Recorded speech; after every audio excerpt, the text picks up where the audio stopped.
Hey y'all, Kelly Whitney here, and I have a special guest. This is Dr. Adri Maisonet-Morales, the founder and CEO of the AYM Group, and it is a fabulous organization that I'm going to let her explain to you. So in short, first of all, hi everyone. It's so good to be here today. She's also one of my best friends. In short, I have a professional services organization. Our main purpose really is to help organizations transform, especially in light of the future of work. The heart of this company really does help organizations unleash the talent. Talent is the greatest asset that any organization have, and so many people have no idea how to tap into their full best, and so that's where I come in. And talent is actually why I asked Audrey to spare me a little time, because I've talked, tangentially here or there about the issues that Black women sometimes have in the workforce.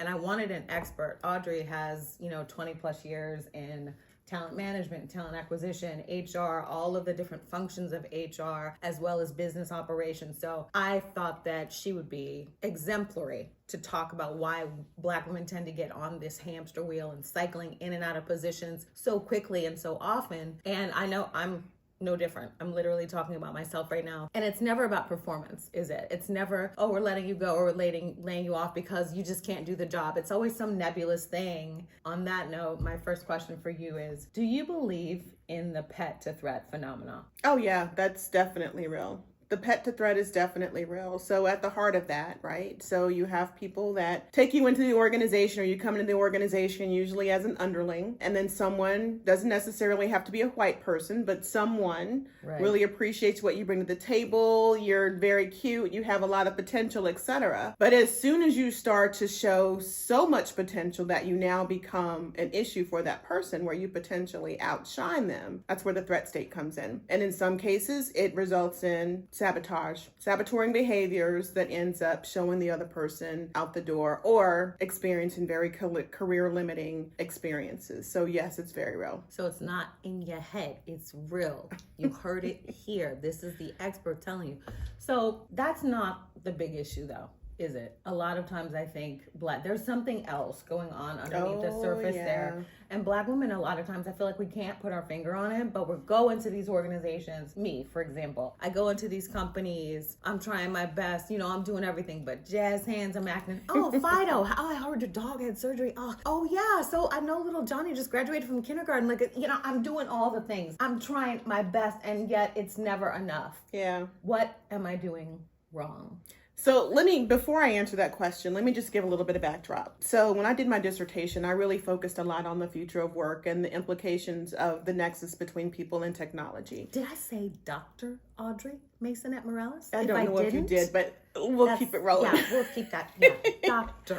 Audrey. At any rate, so when you start thinking about this nexus of people and technology, what we do know for a fact is that as technology advances, you're going to see more and more jobs that are traditional today that are going to be rendered obsolete. Right? That doesn't mean that there's not going to be new jobs, but what it is going to mean is that the skills that got you where you are today are not likely to get you where you need to be tomorrow, so that you not only can secure gainful employment, but to also maintain it. So that's why this question in particular is so important to me, because when you look at the data, the people that are most adversely going to be impacted happen to be women, and happen to be women of color. Right? So not just Black women, women of color across the board are definitely the ones that are going to be most impacted, and we're seeing that now. So to your question, it's not the only issue. When we start talking about pet to threat, that's not the biggest issue. It's not the only issue, it's not the biggest issue. So from my own observation, that's just from data, also as a very senior leader in multi-billion-dollar organizations, oftentimes what I see is that we tend to get in our own way. You talked about doing everything, the jazz hands, and you make small talk and all the things, but here's what I typically find. A lot of times what happens is when we come into an organization, you already have a preconceived notion about the people. You have a preconceived notion that I'm going to walk into this organization and have to deal with some BS. Right? I'm coming in to get the bag and I'm going home. I don't care about these people, yada, yada, yada. Right? So this is your mindset from the very beginning. So what happens then is, because you've already made that determination, you walk into the company and you're masking, right? You put on your smile, you do your jazz hands, you ask about the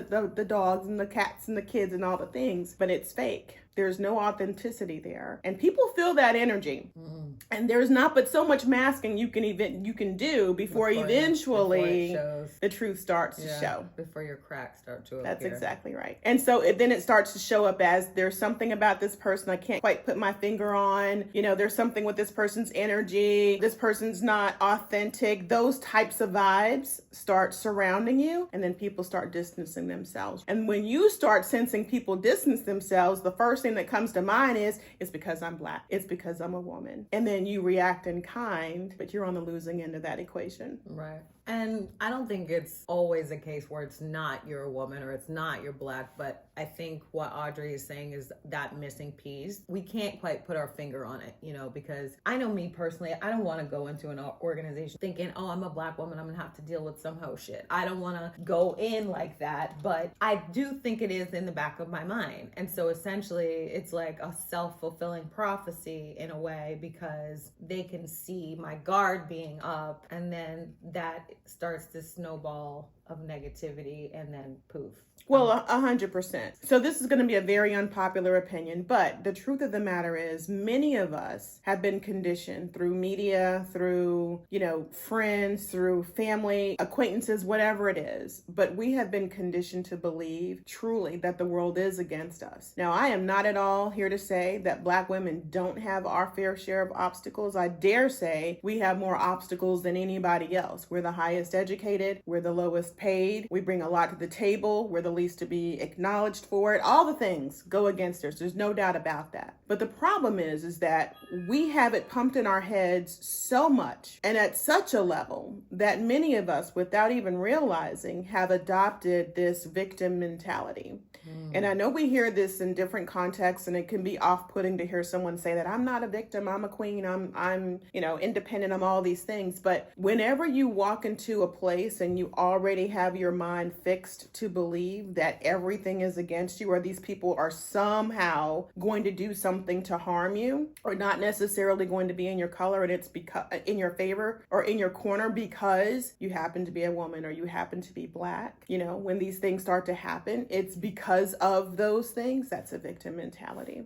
Right? And so when that does show up, believe it or not, you cannot be your best in a workplace. You cannot lean into your full potential if that is in fact what's going on in your head. For sure in a corporate setting, but in most settings, right? Collaboration is probably the biggest attribute that you can be in possession of when you start thinking about the differences between, I'm going to use the term AI and HI. HI is human intelligence, right? So this is where you really have to lean into those power skills. The ability to collaborate effectively with people means you have to build relationship currency. You can't build relationship currency if you think that every single person around the table somehow has something against you or is in some way plotting against you. You have to be able to go into a situation and assume good intent and do your best work and deal with each situation as it comes up. So I love this idea of relationship currency. And if you had to tell other professional Black women out there how to best go about building that relationship currency, what would you say? I honestly would say exactly what I just said a second ago. You have to assume good intent, right? So everybody is there pretty much to do the same thing. Everybody is trying to build a career. Everyone is trying to make a good living and earn as much money as they possibly can and just, you know, enjoy the time that they're there. Period, the end, full stop. So when you go into an organization, the first thing that you should always do is kind of seek out people that tend to be like-minded. There's always at least one. Right. And you find that like-minded person and you make an effort, a concerted effort to get to know them. Now, I am not saying that you need to now break bread with them and become buddies outside of work and go hang out and do all the things, but you need to have allies in the workforce. And after you make that friend with the first individual, pay attention. Figure out who the power players are in that organization. And it doesn't necessarily always have to be senior leaders. Like, who on your level are the power players? And then figure out, what is that person doing? How does that person move? And see if there's not a way for you all to become acquainted. And a lot of times there's plenty of opportunity to become acquainted. So you have to make an effort. You said our like your the level, peer level. right? That's okay. right.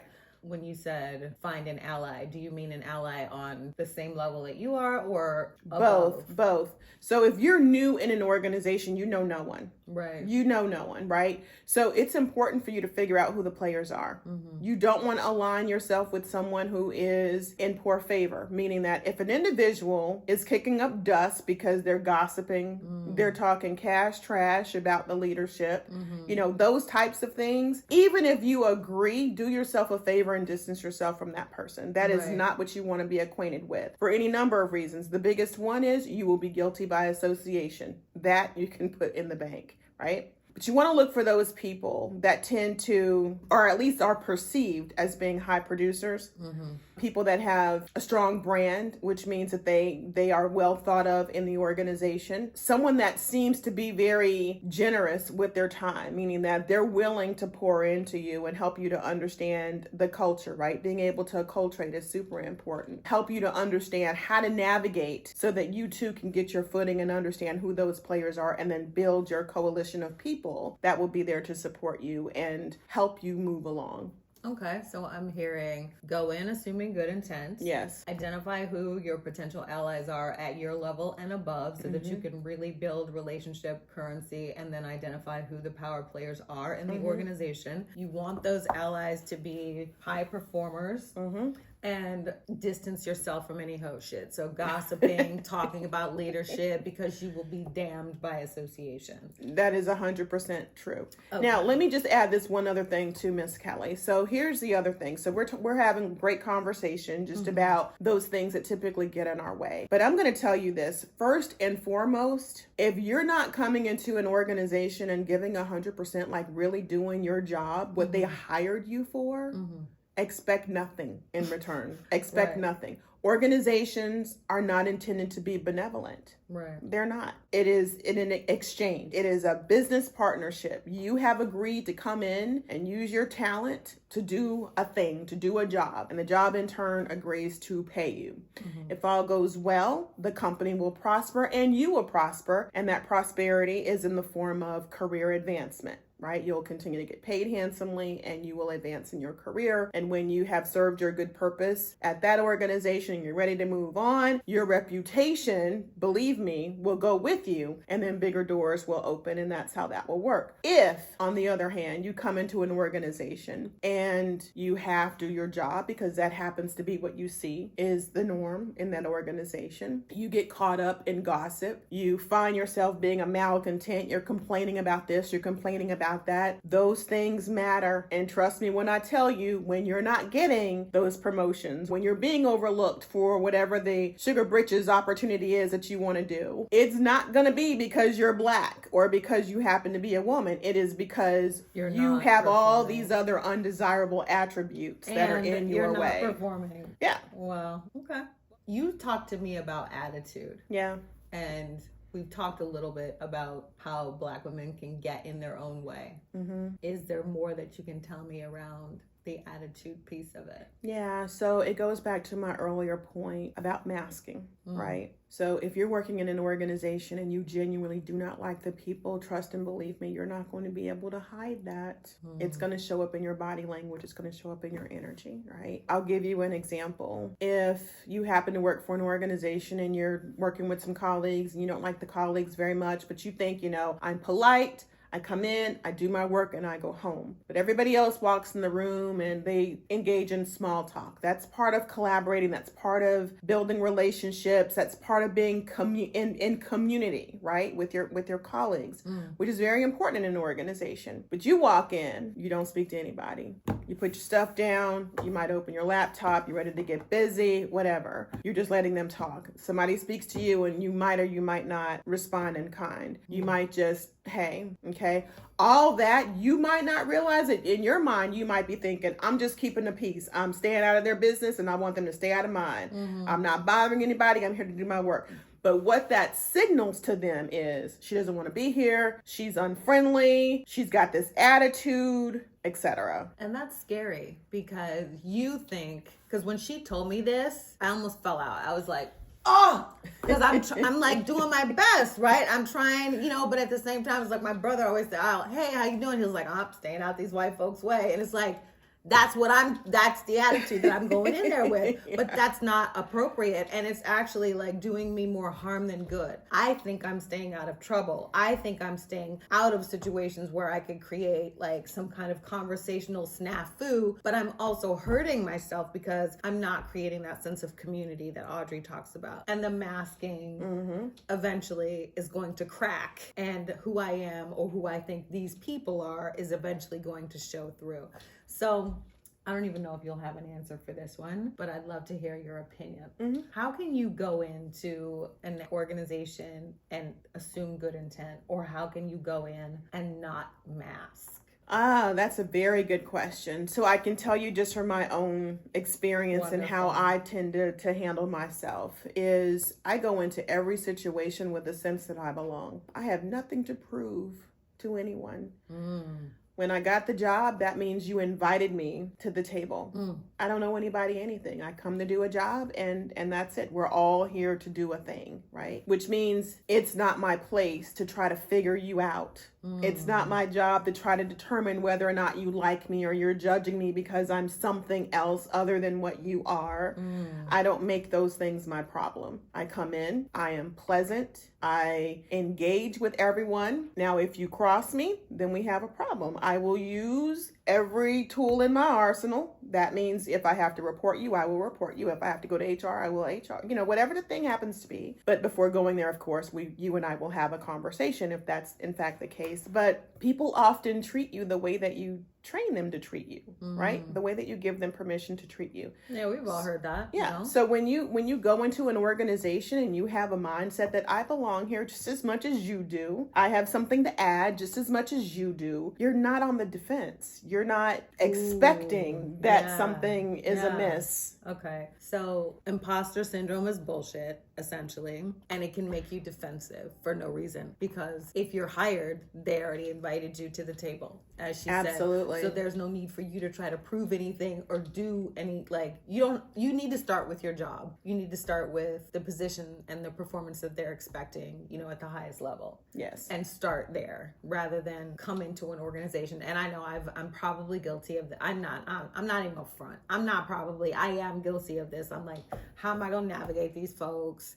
I don't come in because a lot of times for me, I go in, I already know I can do the job. It's this other stuff that trips me up. And that's exactly why I wanted her to talk about this, because Audrey's a pro at navigating corporate spaces. Audrey's obscenely educated, not only in just business, but in the psychology behind HR and organizational leadership and all these interactions. And she's a Black woman. So who better to tell you how you might navigate better? So I hope you guys enjoy this little peek kind of behind the curtain. This is The Wiz, by the way. So can I add a little something? I was gonna ask you, what do you got before we close it out? as you were closing out, one thing that I definitely want to make sure that I leave with your audience here, and again, thank you so much for having me today, is don't lead with these people, okay? Lead with the fact that you come to the table. Yeah. These people brought you to the table because they need something that you have, right? Let your work speak for itself. And let me tell you something. When you come with it, people want to be a part of that. Now, that's not going to mean that you aren't going to encounter people that are definitely threatened by you and that may try to throw little saboteuring experiences in your way, like little pebbles along the way, but that's okay. You'll be smart enough to peep that, and you'll be smart enough to navigate that. But don't let the people be your primary thought. Focus on the work, do a good job. And for Pete's sake, make sure that you lean into continually developing your skills. You build a network, and I don't mean just a network of, oh, well, I know Miss Kelly, and Kelly is such and such, and I just need to name drop. No, get to know her, and that relationship needs to be reciprocal. So Kelly because Kelly brings X, Y, and Z to the table. Well, guess what? You need to understand, what do you bring to the table for Miss Kelly? The relationship needs to be reciprocal, right? And then continue to build on your skill set. So people that tend to be movers and shakers, you're constantly learning new things, you're willing to contribute in new and different ways, you'll be unstoppable. But if you sitting back worrying about what is Mary Sue thinking and how come Billy Bob looked at me crazy and what is my boss over here Jenny think? No, those are all distractions. lead with the work and you will be perfect. That was wonderful. Thank you. You're I really welcome. appreciate you sharing your wisdom, taking a little time. So you heard it here, what to do, what not to do. And if you guys have any follow-up questions, be sure to drop them in the comments and I will come back to the Wiz and ask her what she thinks and let you know. All right. Bye.